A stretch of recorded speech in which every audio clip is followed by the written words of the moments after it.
మార్చి 30, 2026 ఈ రోజు మార్కెట్‌లో నిజంగా ఒక బ్లడ్ బాత్ కనిపించిందనే మాట చాలా చిన్నదైపోతుందండి. ఇవాళ మన మార్కెట్‌లో ఇంతలా పడిపోవడానికి ప్రధాన కారణం అక్కడెక్కడో యుద్ధం అనుకుంటున్నారా? కాదు. ఆర్‌బీఐ తీసుకున్న ఒక నిర్ణయం వల్ల ఇవాళ మన రూపీ డ్రాస్టిక్‌గా కొంత పడిందండి. మరి ఆర్‌బీఐ ఏ నిర్ణయం తీసుకుంది? దీనివల్ల స్టాక్ మార్కెట్ ఎంతవరకు ఎఫెక్ట్ అవుతుంది ఇంకా? అండ్ ఈ నిర్ణయం తీసుకోవడం వల్ల దేనికి బెనిఫిట్ అంటే రూపాయి కోసం అని చెప్పొచ్చు. కానీ అదే రూపాయి తిరిగి మార్కెట్ క్లోజ్ అయ్యే టైంకి మళ్ళీ వీక్ అయిపోయింది. అంటే ఇక్కడ ఆర్బీఐ నిర్ణయం కంప్లీట్ గా రాంగ్ అయిపోయిందా? ఆర్బీఐ తీసుకున్న నిర్ణయానికి ఎగనెస్ట్ గా పెరుగుతోంది. ఇలాంటి కారణాలు మనకు తెలియాలి. ఎందుకంటే రూపాయి 130 పాయింట్లు మనకి స్ట్రాంగ్ అయిందండి. ఆషామాషి విషయం కాదు. కానీ మళ్ళీ అంతా కూడా పోగొట్టేసింది. యుద్ధం వల్ల మాత్రమే మార్కెట్లు పడిపోతాయంటే తప్పు. యుద్ధం వల్ల కూడా పడుతోంది. బట్ ఇవాళ ఆర్బీఐ దగ్గర నుంచి వస్తున్న న్యూస్ కూడా అంతే ఇంపార్టెంట్ అండి. ఇక ఇది చాలదు అన్నట్టు అమెరికా దగ్గర నుంచి వస్తున్న న్యూస్లు వింటే నిజంగా తలనొప్పి కాదండి, తల పగిలిపోయేలా ఉంది. ఇరాన్ కొన్ని డీల్స్ ఒప్పుకుంటోంది అంటున్నారు. కార్గ్ ఐలాండ్ ని మేము తీసుకుంటాము అంటున్నారు అమెరికా వాళ్ళు. 10,000 మందిని పంపిస్తున్నాము అంటున్నారు. గ్రౌండ్ ఇన్వేషన్ స్టార్ట్ అవుతుందా అని న్యూస్ వస్తుంది. మరో పక్క ట్రంప్ గారికి దానికి సపోర్ట్ లేదంటూ న్యూస్ వస్తుంది. ఇక సోషల్ మీడియాలో ట్రంప్ గారి దగ్గర నుంచి ఒక పోస్ట్ అయితే వచ్చిందండి, బిగ్ డే ఇన్ ఇరాన్ అని చెప్పి. ఇది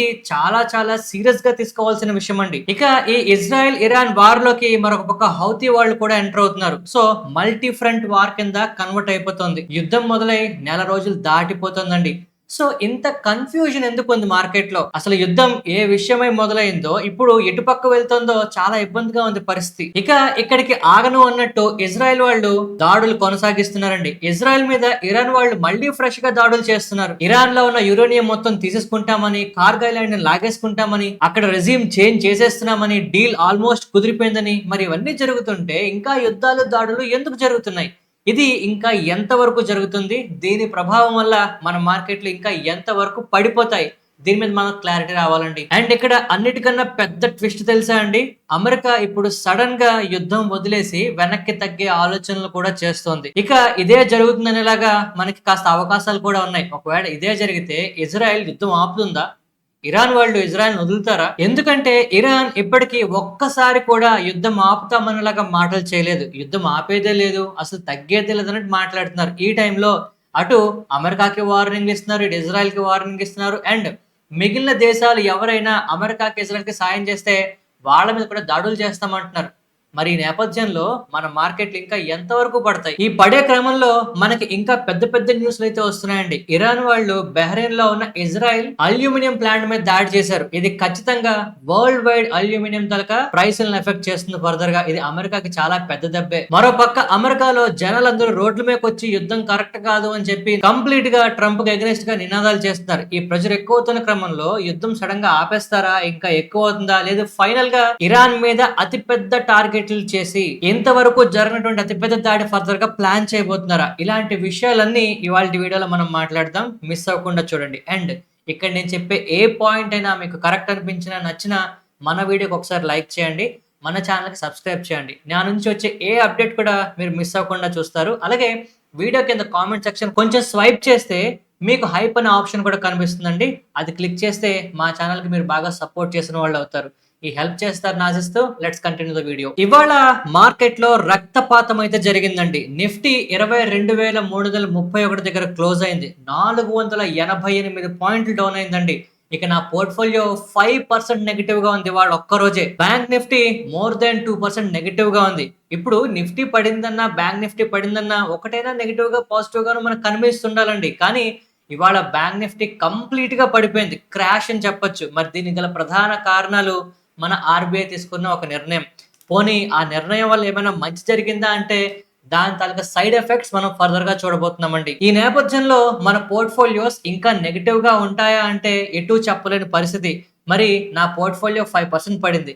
మీది ఎలా ఉందండి? ఇవాళ మీ పోర్ట్ఫోలియోలో ఒక స్టాక్ అయినా పాజిటివ్ గా ఉందా? అట్లీస్ట్ ఆ పాజిటివ్ ఉన్న స్టాక్స్ అవి ఒకసారి కామెంట్ సెక్షన్ లో చెప్పండి. సో ఇవాళ మన మార్కెట్లు పడడానికి అటు ఆర్బీఐని నిందించలేం, గ్లోబల్ మార్కెట్లని నిందించలేం, అలాగని యుద్ధాన్ని నిందించలేమండి. అన్ని కలిసికట్టుగా ఒకేసారి దాడి చేసినట్టు అయిపోయింది. మన ఆర్బీఐ ఏం చేసిందో కొంచెం మాట్లాడదామండి. బట్ దానికన్నా ముందు గ్లోబల్ మార్కెట్ లో రక్తపాతం కనిపిస్తుంది. క్రూడ్ ప్రైసెస్ $115 దాటిపోతుంది. ఎస్పెషల్లీ గ్లోబల్ మార్కెట్స్ లో కొంతవరకు పానిక్ సెల్లింగ్ కనిపిస్తుందండి. జపాన్, కొరియా, సింగపూర్ ఇలా అన్ని మార్కెట్స్ లోని నెగటివ్ గా ఉండడంతో మార్నింగ్ ఎసెన్షియల్స్ మన మార్కెట్లు కూడా కాస్త నెగటివ్ గానే ఓపెన్ అయ్యాయి. అయితే ఇక్కడ యుద్ధం గురించి ఆల్రెడీ తెలిసిందే కదా, కానీ ఆయిల్ ప్రైసెస్ పెరుగుతున్నాయి. దీనివల్ల మార్కెట్లు ఇంతలాగెందుకు నెగటివ్ గా రియాక్ట్ అవుతున్నాయి అనేది ప్రధాన ప్రశ్న అండి.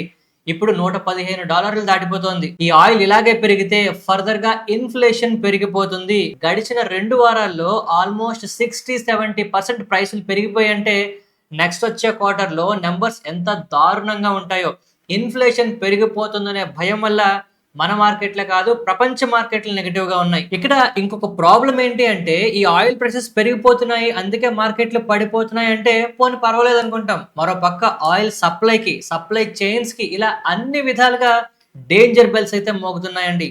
ఇప్పుడు యుద్ధంలో హౌతీ వాళ్ళు ఎంటర్ అవుతున్నారు.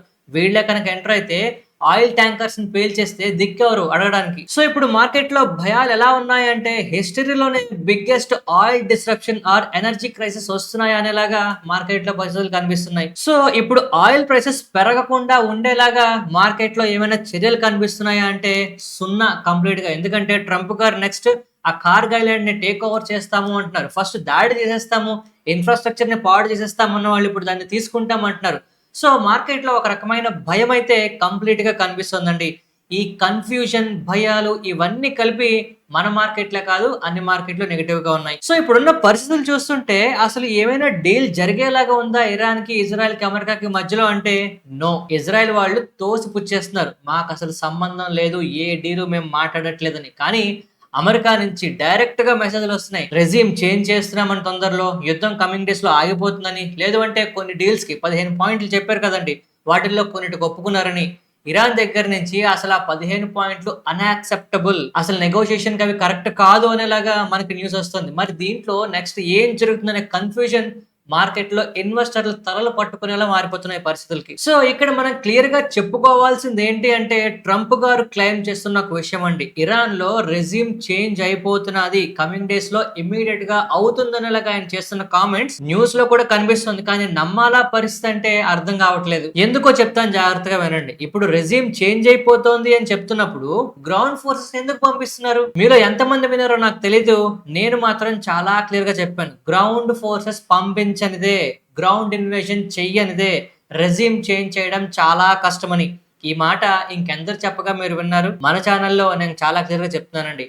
అక్కడ రెజ్యూమ్ చేంజ్ అయిపోతుంది అన్నప్పుడు ఇప్పుడు గ్రౌండ్ ఫోర్సెస్ ని ఎందుకు పంపించడం, దీనివల్ల ఉపయోగం ఏంటి అంటే, అమెరికా క్లియర్ గా ఒక పక్క ఈ టాక్స్ జరుపుతూనే మరొక పక్క యుద్ధానికి ప్రిపేర్ అవుతుందా? అండ్ ఇలా కాకపోయినా మరొక విధంగా ఆలోచించిన అమెరికాలో ట్రంప్ గారికి సపోర్ట్ తగ్గిపోతుంది. తులసి గబ్బార్డ్ గారు కానీ లేదా జెడి వెన్స్ వీళ్ళెవరు కూడా ట్రంప్ కి సపోర్ట్ గా అయితే ఎవరు లేరు. ఎంతో కొంత నెగిటివ్ గా వెనక్కే ఉన్నారు ఎగనిస్ట్ గా ట్రంప్ గారికి. సో వాళ్ళ ప్రెషర్ వల్ల ట్రంప్ గారు ఒకవేళ సడన్ గా యుద్ధం ఆపాల్సి వస్తుందా? ఎందుకంటే అమెరికాలో పరిస్థితులు మామూలుగా లేవండి. మన ఇండియా పరిస్థితి చాలా సేఫ్ అని చెప్పుకోవచ్చు. అమెరికాతో కంపేర్ చేసుకుంటే అప్పులు అవ్వచ్చు, ఇన్ఫ్లేషన్ అవ్వచ్చు, రాజకీయంగా అవ్వచ్చు, ఏ విధంగా చూసుకున్నా కంప్లీట్ అనిశ్చితులు. ఈ టైంలో రిస్క్ తీసుకోలేక, లేదు ఫర్దర్ గా వచ్చే పరిస్థితులను తట్టుకోలేక అమెరికా సడన్ గా ఒక్కసారిగా వెనకడుగు వేసినా ఆశ్చర్యపోవాల్సిన అవసరం లేదు యుద్ధం నుంచి.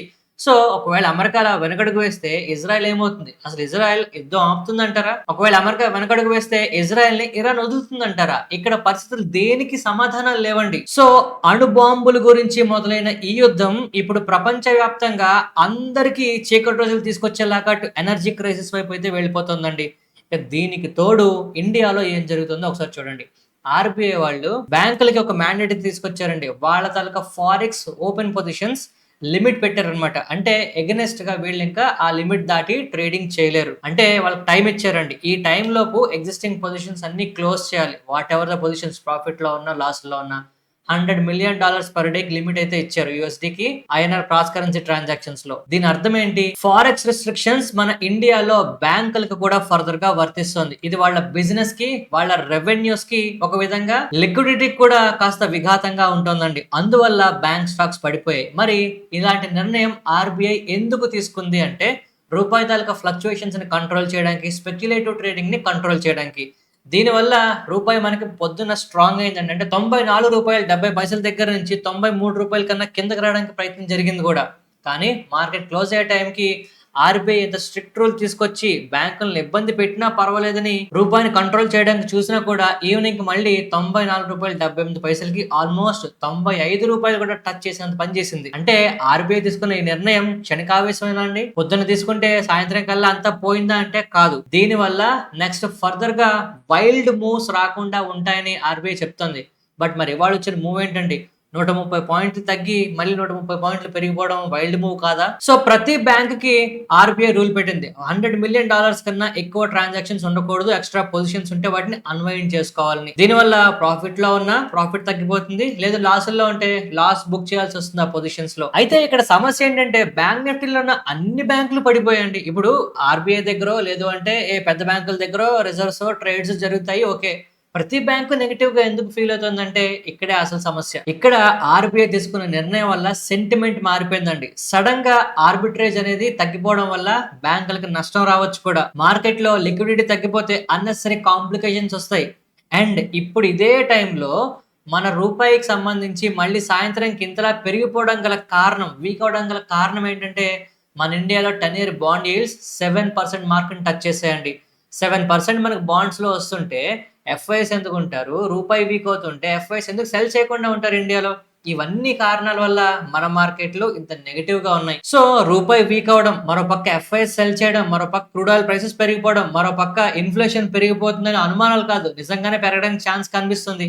ఈ కారణాలన్నీ మనకే కాదండి, ప్రపంచవ్యాప్తంగా కూడా మార్కెట్లు నెగిటివ్ గా ఇంపాక్ట్ చేస్తున్నాయి. ఇప్పుడు మనం మార్కెట్ లో ఉండే మోస్ట్ ఇంపార్టెంట్ స్టాక్ అప్డేట్స్ గురించి మాట్లాడుకుందామండి. ఫస్ట్ సీగాల్ ఇండియా గురించి మళ్ళీ మాట్లాడుకోవాలి. గడిచిన వారంలో 2 సార్లు మాట్లాడుకున్నామండి. మళ్ళీ వీళ్ళకి 600 కోట్ల వర్త్ ఆఫ్ ఆర్డర్లు రావడం జరిగింది. ఇది కూడా ఎన్హెచ్ఏ వాళ్ళ దగ్గర నుంచి 6 లేన్ రోడ్ ని పంజాబ్ లో కన్స్ట్రక్ట్ చేయడానికి అయితే వచ్చిందండి. రీసెంట్ టైమ్స్ లో సీగాల్ ఇండియాకి కంటిన్యూస్ గా ఆర్డర్లు వస్తున్నాయి, ఒకసారి గమనించండి. నెక్స్ట్ మనం కేఎన్ఆర్ కన్స్ట్రక్షన్స్ గురించి మాట్లాడుకోవాలి. వీళ్ళకు కూడా ఎన్హెచ్ఏ దగ్గర నుంచి 1734 కోట్ల వర్త్ ఆఫ్ ఆర్డర్స్ రావడం జరిగింది. NH 167 లో 4 lane stretch Hyderabad Ponzi section లో తెలంగాణలో అయితే వీళ్ళు ఈ ప్రాజెక్ట్ ని కంప్లీట్ చేయాల్సి ఉంటుంది. ఇది కూడా ఈ కంపెనీ కాస్త పాజిటివ్ విషయం. ఇక కోల్ ఇండియా గురించి మెయిన్ గా మాట్లాడుకోవాలి. కోల్ ఇండియా వాళ్ళకి తెలంగాణ పవర్ జనరేషన్ కార్పొరేషన్ దగ్గర నుంచి 750 మెగావాట్ల battery energy storage system best order అయితే వచ్చిందండి. ఈ ప్రాజెక్ట్ లో 1057 కోట్ల వర్త్ ఆఫ్ వర్క్ అయితే ఉంటుందట. ఇది ఖచ్చితంగా కోల్ ఇండియాకి కాస్త పాజిటివ్ విషయం. ఇక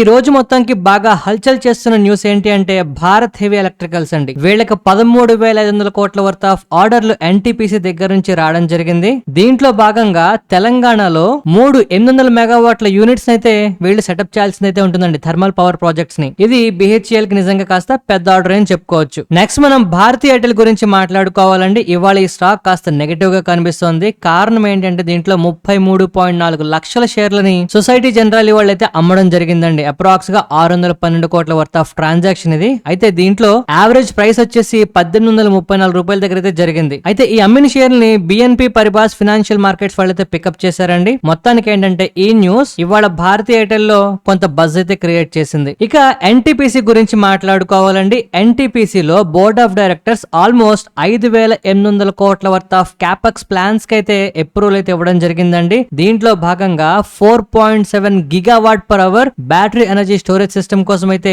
వీళ్ళు ప్రయత్నాలు జరుపుతున్నారు. అండ్ మరొక 3,173 కోట్ల వర్త్ ఆఫ్ ఇన్వెస్ట్మెంట్స్ కూడా వీళ్ళ జాయింట్ వెంచర్ లో ఇన్వెస్ట్మెంట్ చేయడానికి అయితే, అది కూడా ఒక థర్మల్ పవర్ ప్రాజెక్ట్ కోసం అండి. మొత్తానికి ఏంటంటే 8,000 నుంచి 9,000 కోట్ల వర్త్ ఆఫ్ పెట్టుబడులు అయితే ఇప్పుడు ఎన్టీపీసీ లో నమోదయ్యాయండి. ఇవన్నీ కూడా కంపెనీ తలక లాంగ్ టర్మ్ కి మనం పాజిటివ్ గా చూస్తాం. ఇక నెక్స్ట్ మనం నేషనల్ అల్యూమినియం, హిందాల్కో ఇండస్ట్రీస్, వేదాంత ఇలాంటి స్టాక్స్ గురించి మాట్లాడుకోవాలండి. వీళ్ళందరూ కూడా అల్యూమినియం ప్రొడ్యూసర్స్ అండి. రీసెంట్ గా అల్యూమినియం ప్రైసెస్ చాలా షార్ప్ గా పెరుగుతున్నాయి. కారణం ఏంటి అంటే మనకి బెహ్రెయిన్ లో ఒక డ్యామేజ్ అయిందండి అల్యూమినియం బెహ్రెయిన్ స్మెల్టర్స్ కి. ఇది ఇరాన్ వాళ్ళు స్ట్రైక్ చేయడం వల్ల అయింది. ఇది ఖచ్చితంగా world wide aluminium prices hit అవుతాయి. సో ఇప్పుడు ఈ విధంగా అల్యూమినియం ప్రైసెస్ పెరగడం ఏంటంటే డొమెస్టిక్ గా ఎవరైతే మ్యానుఫాక్చరింగ్ చేస్తున్నారో వాళ్ళ స్టాక్స్ కి చాలా చాలా పాజిటివ్ గా అయితే ఉంటుంది. నెక్స్ట్ మనం ఎన్విరో ఇన్ఫ్రా ఇంజనీర్స్ గురించి మాట్లాడుకోవాలండి. వీళ్ళకి 664 కోట్ల వర్త్ ఆఫ్ ఆర్డర్లు ఎన్టీపీసీ దగ్గర నుంచి రావడం జరిగింది. దీంట్లో భాగంగా కర్ణాటక, తెలంగాణ తెలంగాణ ఇలాంటి ఏరియాస్ లో కొన్ని బెస్ట్ ప్రాజెక్ట్స్ అయితే కంప్లీట్ చేయాల్సిందైతే ఉంటుందట. ఇది ఖచ్చితంగా ఇన్ఫ్రాకి కాస్త పాజిటివ్ విషయం. మీరు గమనిస్తే ఎన్టీపీసీ వాళ్ళు ఈ బెస్ట్ ప్రాజెక్టుల కోసం కెపాసిటీని పెంచుతున్నారండి. దానికి సంబంధించి ఆర్డర్లే 2-3 కంపెనీస్ ఆల్రెడీ ఇస్తున్నట్టు కూడా కనిపిస్తుంది. ఒకసారి కన్నేసి ఉంచండి. నెక్స్ట్ మనం బెర్జర్ పెయింట్స్ గురించి మాట్లాడుకోవాలండి. బెర్జర్ పెయింట్స్ వాళ్ళు కూడా 5 to 10% ప్రైస్ హైక్స్ అయితే చేస్తున్నారండి. లాస్ట్ వీక్ లో ఏషియన్ పెయింట్స్ వాళ్ళు ఆల్రెడీ పెంచారు. ఇప్పుడు బెర్జర్ పెయింట్స్ వాళ్ళు కూడా పెంచుతున్నారు. సో రీసెంట్ గా యుఎస్ ఇరాన్ వార్ వల్ల ఆల్మోస్ట్ అన్ని పెయింట్ కంపెనీస్ కి ఈ క్రూడ్ ఆయిల్ ప్రైసెస్ పెరిగిపోవడం కాస్త నెగటివ్ విషయం అండి. దాన్ని కోపప్ చేయడానికి వీళ్ళు ప్రైస్ అయితే పెంచుతున్నారు. ఫర్దర్ గా జేఎస్డబ్ల్యూ పెయింట్స్ అవ్వచ్చు, బిర్లా ఓపస్ వాళ్ళు కూడా ఈ హైక్స్ చేయడానికి కన్సిడర్ చేస్తున్నట్టు న్యూస్ అయితే వస్తుంది. ఇక జిఆర్ ఇన్ఫ్రా ప్రాజెక్ట్స్ గురించి మాట్లాడుకోవాలి. వీళ్ళు కూడా ఎన్హెచ్ఏ దగ్గర నుంచి ఒక ఆర్డర్ గెలుచుకోవడం జరిగిందండి. దగ్గరగా 1450 కోట్లు. దీంట్లో భాగంగా 4 లేన్ రోడ్ ని గుజరాత్ లో అయితే వీళ్ళు కన్స్ట్రక్ట్ చేయాల్సింది అయితే ఉంటుందట. అంతేకాదండి, వీళ్ళు మరొక 400 కోట్ల వర్త్ ఆఫ్ ఆర్డర్లు ఎన్టీపీసీ నుంచి బ్యాటరీ ఎనర్జీ స్టోరేజ్ సిస్టమ్ కోసం కూడా ఆర్డర్ గెలుచుకోవడం జరిగిందండి. జిఆర్ ఇన్ఫ్రా ప్రాజెక్ట్స్ కి ఇది కాస్త పాజిటివ్ విషయం. ఇక నెక్స్ట్ మనం థర్మాక్స్ గురించి మాట్లాడుకోవాలండి. వీళ్ళ దళక సబ్సిడరీకి 1600 కోట్ల వర్త్ ఆఫ్ ఆర్డర్లు అయితే వచ్చాయండి. అనుపూర్ పవర్ ప్రాజెక్ట్స్ అనే కంపెనీ దగ్గర నుంచి. దీంట్లో భాగంగా ఏంటి అంటే 800 మెగావాట్ల థర్మల్ పవర్ ప్లాంట్ కోసం అయితే బాయిలర్స్ తలక ఇన్స్టాలేషన్ ని, సప్లై ని, ఓవర్ సీయింగ్ ని అయితే కంప్లీట్ చేయాల్సి ఉంటుంది. ఇది ఈ కంపెనీ కాస్త పాజిటివ్ విషయం. నెక్స్ట్ మనం గుజరాత్ ఫ్లోరో కెమికల్స్ గురించి మాట్లాడుకోవాలి. ఈ కంపెనీ తలక సబ్సిడరీ జిఎఫ్సిఎల్ ఈవీ వీళ్ళకి $80 మిలియన్ వర్త్ ఆఫ్ ఇన్వెస్ట్మెంట్ అయితే రావడం జరిగిందండి. అంటే దగ్గరగా 750 కోట్ల ఇన్వెస్ట్మెంట్స్ అయితే గ్లోబల్ ఇన్వెస్టర్స్ దగ్గర నుంచి వస్తుందండి. దీంట్లో భాగంగా వీళ్ళు ఏంటి అంటే కెపాసిటీ ఎక్స్పాన్షన్ కోసం, ఎస్పెషల్లీ అడ్వాన్స్డ్ బ్యాటరీ కెమికల్స్ కోసం అయితే దీన్ని ఉపయోగిస్తారట. ఇది కంపెనీకి లాంగ్ టర్మ్ లో ఖచ్చితంగా పాజిటివ్ విషయం. నెక్స్ట్ మనం దాల్మియా భారత్ షుగర్, ధాంపూర్ షుగర్ ఇలాంటి షుగర్ రిలేటెడ్ స్టాక్స్ అన్ని పెరుగుతున్నాయండి. మనకి ఇవాళ బ్రెంట్ క్రూడ్ మళ్ళీ ఆల్మోస్ట్ 3% కన్నా ఎక్కువ పెరగడం జరిగిందండి. ఈ యుఎస్ ఇరాన్ వార్ నేపథ్యంలో ఎస్కలేషన్స్ ఇంకా ఎక్కువడంతో ఇథనాల్ తాలూకా డిమాండ్ కూడా మనకి ఇండియాలో బాగా పెరుగుతుందట. ఈ న్యూస్ కారణంగా షుగర్ సెక్టార్ స్టాక్స్ కొంతవరకు ఇవాళ పాజిటివ్ గా కనిపిస్తున్నాయి. నెక్స్ట్ మనం ఈపీఎల్ గురించి మాట్లాడుకోవాలండి. ఇవాళ వస్తున్న ఈ న్యూస్ కాస్త ఇంపార్టెంట్ గా కనిపిస్తోంది. వీళ్ళు ఇండోవిడా ఇండియాతో మెర్జర్ అయితే ప్లాన్ చేస్తున్నారండి. ఈ మెర్జర్ వల్ల కన్స్యూమర్ ప్యాకేజింగ్ ఎంటిటీ ఆల్మోస్ట్ 18,900 కోట్ల వర్త్ ఆఫ్ వాల్యూ అయితే క్రియేట్ అవబోతుందట ఎంటిటీకి. దీని వల్ల ఏమవుతుందంటే ఈపీఎల్ దళక ఎగ్జిస్టింగ్ క్యాపబిలిటీస్, ఫ్లెక్సిబుల్ ప్యాకేజింగ్ నుంచి మల్టీ ఫార్మాట్ ప్లాట్ఫామ్ కి సంబంధించి అడిషనల్ రిజిడ్ ప్లాస్టిక్ ప్యాకేజింగ్ కూడా వీళ్ళైతే అప్గ్రేడ్ అవుతున్నారు. ఇది కంపెనీకి ఖచ్చితంగా పాజిటివ్ విషయం అండి. నెక్స్ట్ మనం భారత్ ఎలక్ట్రానిక్స్ గురించి మాట్లాడుకోవాలి. వీళ్ళకి 1600 కోట్ల వర్త్ ఆఫ్ ఆర్డర్ రావడం జరిగిందండి. దీంట్లో భాగంగా communication equipments, avionics and munitions కి సంబంధించి కొన్ని సప్లై చేయాల్సింది అయితే ఉంటుంది. ఈ న్యూస్ కారణంగా భారత్ ఎలక్ట్రానిక్స్ కాస్త బజ్ అయితే ఫర్దర్ గా క్రియేట్ చేయొచ్చు.